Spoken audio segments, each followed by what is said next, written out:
తెలంగాణలో ప్రజలు ఏమనుకుంటున్నారు? ప్రజల అభిప్రాయం ఎలా ఉంది? రేవంత్ రెడ్డి, కేసీఆర్, బీజేపీ ఇట్లా ఎవరెవరికి సంబంధించినటువంటి ప్రజల మూడ్ ఎలా ఉంది? ముఖ్యంగా స్థానిక సంస్థల ఎన్నికలు రాబోతా ఉన్నాయి. స్థానిక సంస్థల ఎన్నికల్లో ప్రజలు ఎవరికి పట్టం కట్టబోతా ఉన్నారు? ఏ పార్టీకి సంబంధించినటువంటి అభ్యర్థులకు ఓటేయబోతా ఉన్నారు? ఒక్కో నియోజకవర్గానికి సంబంధించి అక్కడ ఎలా పరిస్థితి ఉంది, ఏంది ఉంది, ఎమ్మెల్యే పనితీరు ఎలా ఉంది, పార్టీ పనితీరు ఎలా ఉంది, గతంలో పనితీరు ఎలా ఉండేది, ప్రజలు ఏమనుకుంటున్నారు, రాబోయే స్థానిక సంస్థల ఎన్నికల్లో ఎవరికి పట్టం కట్టబోతా ఉన్నారు? ఇలాంటి అంశాలకు సంబంధించి ఒక్కో నియోజకవర్గానికి సంబంధించి ప్రజాభిప్రాయాన్ని మీ ముందుంచే ప్రయత్నం చేయబోతా ఉంది తెలుగు 360. ఎక్కడ కూడా కాంప్రమైజ్ కాకుండా ప్రజల అభిప్రాయాన్ని పక్కాగా శాస్త్రీయంగా సర్వే చేసి మీ ముందుకు తీసుకురాబోతోంది. ఉమ్మడి నల్గొండ జిల్లాకు సంబంధించినటువంటి భువనగిరి నియోజకవర్గంకి వెళ్దాం. భువనగిరి నియోజకవర్గంలో ఈసారి కాంగ్రెస్ పార్టీ ఎమ్మెల్యే మొన్నటి 2023 ఎన్నికల్లో గెలిచారు కుంభం అనిల్ కుమార్ రెడ్డి. అక్కడ ఈసారి స్థానిక సంస్థల ఎన్నికల్లో ఎవరు గెలవబోతా ఉన్నారు, ఏ పార్టీకి ఓటు వేయబోతా ఉన్నారు ప్రజలు? బీఆర్ఎస్ ప్రతిపక్షంగా ఉన్నప్పటికీ అక్కడ పైల శేఖర్ రెడ్డి గతంలో ఎమ్మెల్యేగా ఉన్నారు. ఆయన వైపు అంటే సానుభూతితో ఉన్నారా ప్రజలు ఏమైనా, లేదంటే కాంగ్రెస్ పార్టీకి మళ్ళీ ఓటు వేయబోతున్నారా, లేదంటే బీజేపీ ఏమైనా పుంజుకుందా? సో భువనగిరికి సంబంధించినటువంటి రిజల్ట్ ఇప్పుడు చూద్దాం. భువనగిరి నియోజకవర్గంలో మనం అడిగినటువంటి మొదటి ప్రశ్న, కేసీఆర్ పాలన కంటే రేవంత్ పాలన మెరుగ్గా ఉందని అడిగాము. మెరుగ్గా ఉంది అనే వాళ్ళ సంఖ్య 41% అయితే మెరుగ్గా లేదు అనే వాళ్ళ సంఖ్య దాదాపు 53%గా ఉంది. ఇప్పుడే చెప్పలేమనే వాళ్ళ సంఖ్య కూడా చాలా తక్కువగా ఉంది. సో ఓవరాల్గా ఇది పరిస్థితి 2 సంవత్సరాల తర్వాత చూస్తున్న పరిస్థితి. నెక్స్ట్ క్వశ్చన్కి వెళ్దాం. రైతు భరోసా, రైతు రుణమాఫీ పట్ల ప్రజలు సంతృప్తిగా ఉన్నారా అని అడిగితే సంతృప్తిగా ఉన్నాము అనే సంఖ్య 35.29%, లేము అనే వాళ్ళ సంఖ్య చాలా ఎక్కువగా ఉంది. హైదరాబాద్ తర్వాత అంటే ఇప్పుడు ఉప్పల్ నుంచి వెళ్తుంటే ఉప్పల్ నియోజకవర్గం తర్వాత మేడ్చల్కి సంబంధించినటువంటి నియోజకవర్గం వస్తుంది. ఆ తర్వాత వచ్చేటువంటి నియోజకవర్గం భువనగిరి.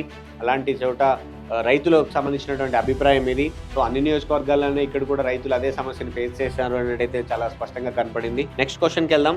రేవంత్ పాలనకు మీరు ఇచ్చే మార్కులు ఎన్ని అంటే 41.17% మంది ప్రజలు 50 మార్కులు ఇస్తే, దాదాపు 29 అంటే 30% మంది ప్రజలు 25 మార్కులు ఇస్తే, 17% పైగా ప్రజలు 75 మార్కులు ఇచ్చారు. 11.76% మంది ప్రజలు 100కు 100 మార్కులు ఇచ్చారు.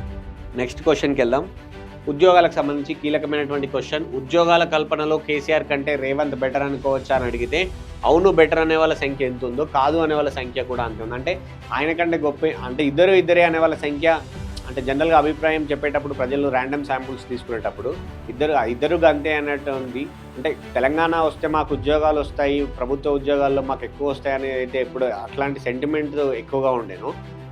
ఆ 10 ఏళ్ల తర్వాత కేసీఆర్ పరిపాలన తర్వాత ఈసారి కాంగ్రెస్తో వస్తేనైనా మాకు ఉద్యోగాలు వస్తాయి అని అనుకున్నాము. కానీ పెద్దగా నోటిఫికేషన్లు అప్పుడెంట్లో వచ్చాయి, ఇప్పుడు కూడా అంతే వచ్చాయి, ఇంకా ఎక్కువ వస్తాయని అనుకున్నాము అనే వాళ్ళే ఎక్కువగా ఉన్నారు. సో పెదవి విరుస్తున్నటువంటి పరిస్థితి ఉంది. అసంతృప్తి మొదలైందని చెప్పుకోవచ్చు. ఉద్యోగాలకు సంబంధించి అసంతృప్తి ఉంది, వ్యతిరేకత ఇంకా రాలేదు. ప్రభుత్వం మేల్కొని ఉద్యోగాల నోటిఫికేషన్లు రిలీజ్ చేయకపోతే అది వ్యతిరేకతగా మారే అవకాశం అయితే చాలా స్పష్టంగా కనపడుతూ ఉంది. నెక్స్ట్ క్వశ్చన్కి వెళ్దాం. మీ ఎమ్మెల్యే పనితీరు ఎలా ఉంది అని అడిగాం. కుంభం అనిల్ కుమార్ రెడ్డి పార్టీ మారారు, తర్వాత చివరి నిమిషంలో మళ్ళీ కాంగ్రెస్ పార్టీలోకి వచ్చారు. ఆయన ఎమ్మెల్యేగా అవకాశం వచ్చింది, అక్కడ పార్టీ టికెట్ ఇచ్చింది కాంగ్రెస్ పార్టీ.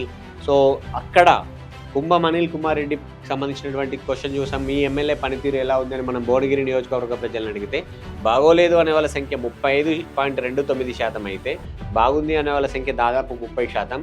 అయితే బాగుంది అనే వాళ్ళ సంఖ్య తక్కువగా ఉన్నప్పటికీ బాగోలేదు అనే దానికన్నా అయితే మెరుగుపరుచుకోవాలి, ఆయన మెరుగుపరుచుకుంటే ఆయనకు పాజిటివ్గా పెరిగే అవకాశం ఎక్కువగా ఉంది అనే వాళ్ళ సంఖ్య మాత్రం 35.29%. సో మిక్స్డ్ ఒపీనియన్ అయితే కనపడుతూ ఉంది ఆయన పనితీరు పట్ల అనేది చెప్పుకోవచ్చు. నెక్స్ట్ క్వశ్చన్కి వెళ్దాం. ఉచిత బస్సు, ఫ్రీ బస్కు సంబంధించి మీ అభిప్రాయం ఏంటి అంటే బాగుంది అనే వాళ్ళ సంఖ్య 41% అయితే, బాగోలేదు అనే వాళ్ళ సంఖ్య దాదాపు 59%. Next question. 6 గ్యారంటీలకు సంబంధించి కాంగ్రెస్ పార్టీ 6 గ్యారంటీలకు సంబంధించినటువంటి మేనిఫెస్టో రిలీజ్ చేసింది.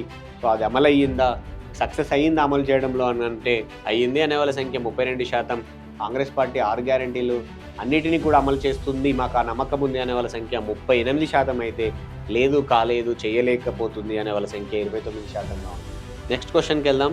కాళేశ్వరం సంబంధించి, కాళేశ్వరం ప్రాజెక్టులో అవినీతి జరిగిందని మీరు నమ్ముతున్నారా అంటే అవును అవినీతి జరిగింది అనే వాళ్ళ సంఖ్య 50%గా ఉంటే, కాంగ్రెస్ పార్టీ ప్రచారమే అనే వాళ్ళ సంఖ్య 11% అయితే, జరగలేదు అనే వాళ్ళ సంఖ్య 38%గా ఉంది. నెక్స్ట్ క్వశ్చన్కి వెళ్దాం. కవితకు సంబంధించి కవిత కొత్త పార్టీ పెడితే మద్దతు ఇస్తారా అంటే ఇవ్వము అనే వాళ్ళ సంఖ్య 76%గా ఉంది. భువనగిరి నియోజకవర్గంలో 17.64% మంది ప్రజలు మాత్రం ఇప్పుడే చెప్పలేము అని అంటే మద్దతు ఇస్తామనే వాళ్ళ సంఖ్య చాలా తక్కువగా ఉంది. సో ఇది భువనగిరికి సంబంధించినటువంటి రిపోర్ట్. ఫైనల్ క్వశ్చన్కి వెళ్దాం. స్థానిక సంస్థల ఎన్నికల్లో భువనగిరి ప్రజలు ఎవరికి ఓటు వేయబోతా ఉన్నారు? ఎమ్మెల్యే ఉన్నటువంటి కాంగ్రెస్ పార్టీ వైపా, లేదంటే ప్రతిపక్షం వైపా, లేదంటే బీజేపీ వైపా? ఇప్పుడు చూద్దాం. స్థానిక సంస్థల ఎన్నికల్లో భువనగిరి ప్రజలు ఎవరికి ఓటు వేస్తారు అని అంటే 47% పైగా ప్రజలు కాంగ్రెస్ పార్టీ వైపు ఉన్నారు. 38.23% ప్రజలు బీఆర్ఎస్ వైపు ఉంటే బీజేపీ వైపు 5% పైచిలుగా ఉన్నారు. ఇండిపెండెంట్ క్యాండిడేట్లకు 8% పైగా ప్రజలు ఓటేస్తామని చెప్పారు. సో అనిల్ కుమార్ రెడ్డి ఎమ్మెల్యేగా కుంభం అనిల్ కుమార్ రెడ్డి పనితీరు పట్ల మిక్స్డ్ ఒపీనియన్గా ఉన్నప్పటికీ కూడా కాంగ్రెస్ పార్టీ వైపు ఈసారి స్థానిక సంస్థల ఎన్నికల్లో ఓటేస్తామనే వాళ్ళ సంఖ్య చాలా ఎక్కువగా ఉంది. సో భువనగిరి నియోజకవర్గంలో ఈసారి స్థానిక సంస్థల ఎన్నికల్లో కాంగ్రెస్ పార్టీకి ఎడ్జ్ ఉండే అవకాశం అయితే చాలా స్పష్టంగా మూడ్ ఆఫ్ తెలంగాణ రిపోర్ట్లో అయితే కనబడుతోంది.